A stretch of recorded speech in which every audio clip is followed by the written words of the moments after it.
গো। আমি কিন্তু ফার্স্ট টাইমে পালসার রাইড করতেছি, সো বেশি হাই রিস্ক নেওয়া দরকার নাই।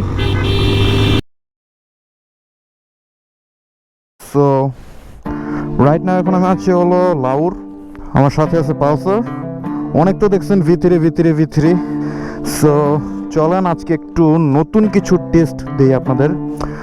তো এখন আছে আমার সাথে Pulsar,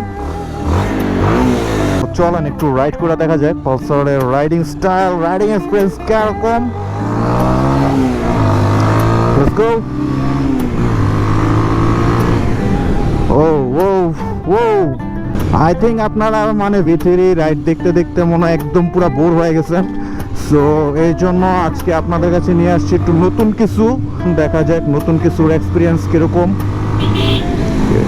R by the way আমি কিন্তু ফার্স্ট টাইমে পালসার রাইড করতেছি, তো ফার্স্ট টাইম পালসার রাইড করা এক্সপিরিয়েন্স জোস, মানে মারাত্মক এক্সপিরিয়েন্স, ভালোই লাগতেছে।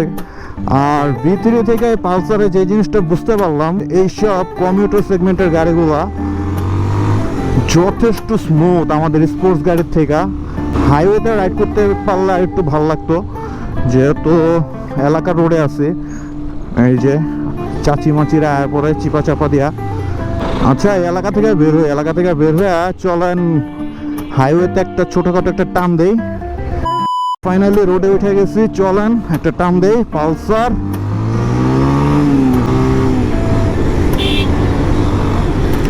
কিন্তু এরকম জ্যাম জট থাকলে কিরকম কেমন নেবো, যাক বেশি রিস্ক নেওয়া দরকার নাই, যেহেতু এই ফার্স্ট টাইম আমি পালসার রাইড করতেছি, তাও আবার ভাই ব্রাদারের গাড়ি। নিজের গাড়ি হলে একটা কথা ছিল, যেহেতু আরেকজনের গাড়ি, সো বেশি হাই রিস্ক নেওয়া দরকার নাই। ওকে, সো আমি অলমোস্ট ইউটার্নের কাছাকাছি এসে পড়ছি। এখন চলেন দেখি কি অবস্থা।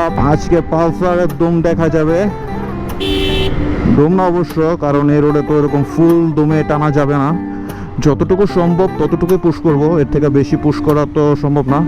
সো চলেন, লেটস গো।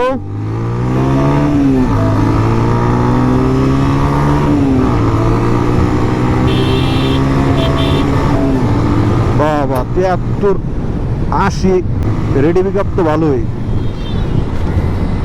এই লাগাই তো কই হাইড আলো আমার V3 লাগে এমনি টানে কেমনে, মানে এটা রেডি পিক আপ তো অস্থির রে ভাই, জটিল গাড়ি ওইভাবে পুশ করার মতন আমি স্পেস পাইতেছি না রোডের মধ্যে।